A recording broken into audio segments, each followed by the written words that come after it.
Hi, boys and girls. Today we're going to read the book called Hopper, and it is by Marcus Pfister, and this is a fiction story. Let's read about this silly bunny.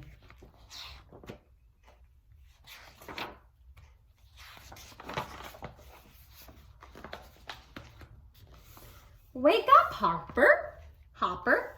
Mama gently pushed him with her nose. Hopper opened his eyes slowly and stretched himself. Do I have to wash myself again, Mama? You ask the same question every day, Hopper. Don't you want your fur to stay white and healthy? Wash yourself and then you can play with your friend.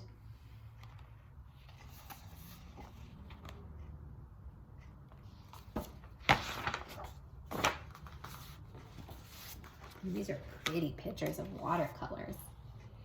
Hopper slowly licked his fur, starting with his paws. He was beautiful. He was a beautiful hair. His fur was pure white like his mother's, but the tip of one of his ears was blue, which was very unusual. Then he had finished cleaning himself and he ran over to Nick, who was still sleeping soundly under a bush.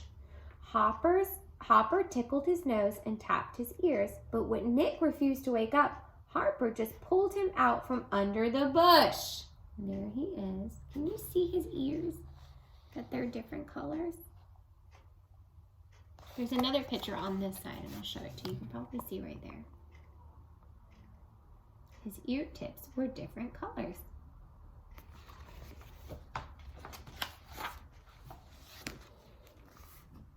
What's going on? Muttered Nick sleepily. He tried to push Hopper away, and soon the two started wrestling. They made so much noise, rolling around and laughing, that the hedgehog woke up from hibernation.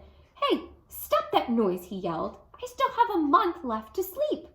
Sorry, said Nick softly. We didn't realize you were there.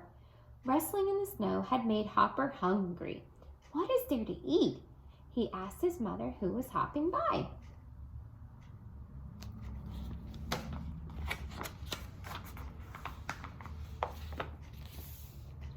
Let's look for food together, said Mother. But I'd rather stay with Nick and play, Hopper said reluctantly. Please bring me something. Come on now, don't be lazy, she said. You can play with Nick tomorrow. So Hopper said goodbye to his friend and suddenly hopped away.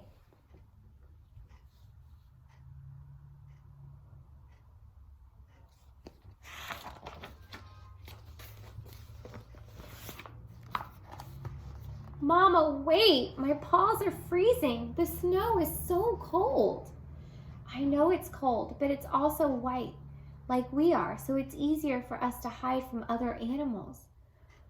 But why does it snow, Mama? Most of the plants, bushes, and grass have to rest in the winter. When the snow melts in the spring, it turns into water that helps them grow. Why do they need to rest? Asked Hopper, laying down in the snow. They don't have to jump through the cold snow to look for food. I want to rest too.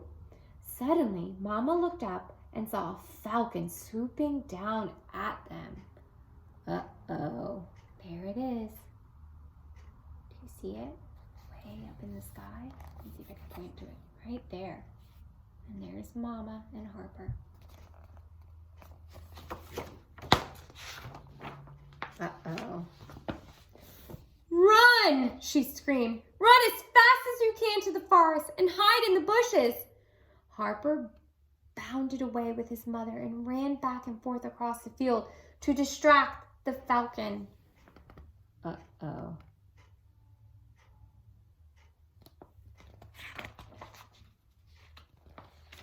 Goodness, that was close, Mama sighed as the falcon flew away. What did that flying hare want? Asked Hopper. That was not a hare, she said sternly. That was a falcon. I've warned you about falcons before. They love to grab little hares like you.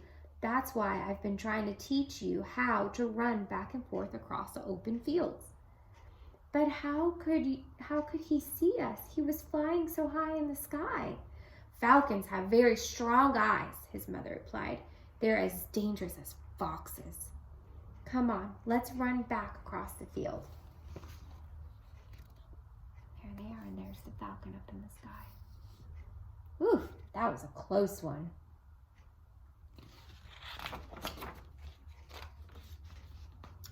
Harper tried to follow his mother, but when he turned too quickly, he tumbled in the snow. "Don't worry," said his mother. "You just need to keep trying. It wasn't easy for me to learn either." Then the two of them went to look for food again. Suddenly, Hopper came out of the bush, screaming, "Mama, a tree on 4 legs is after me!"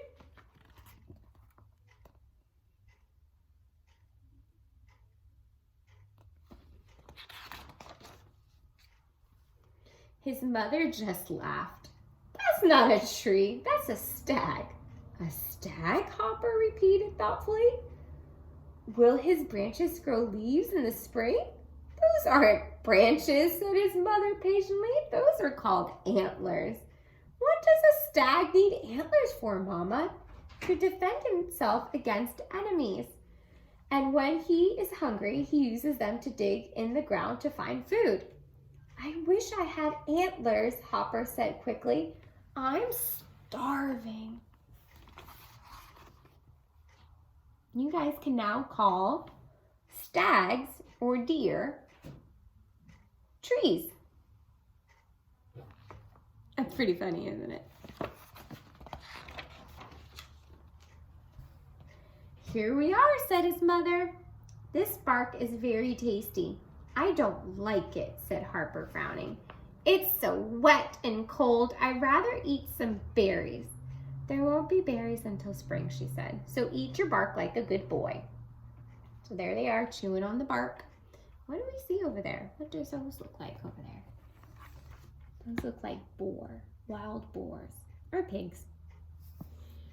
So I'm sure some of your moms and dads tell you all the time to eat your vegetables, and you guys say you don't like the vegetables, but you gotta eat the vegetables. That's what their mama was telling the rabbit. You gotta eat your bark. That's all you got.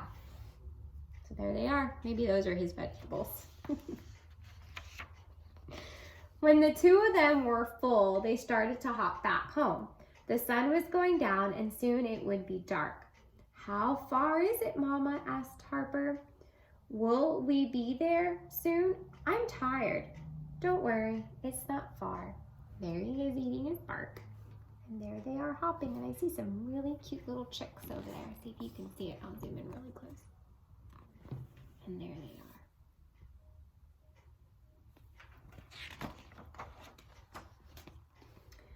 By the time they got home, the moon had come out and the stars were twinkling.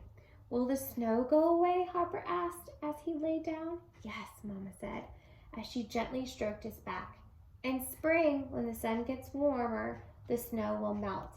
Then the flowers will bloom in the fields, and the leaves will grow on trees, and farmers will plant their crops, and we can search for carrots and lettuce. Would you like that?" Hopper didn't say anything. He had already fallen asleep, dreaming of spring and juicy red berries. Oops, sorry. There they are. And that is the end of the story. How sweet, their adventure. And that is Harper. Bye, boys and girls.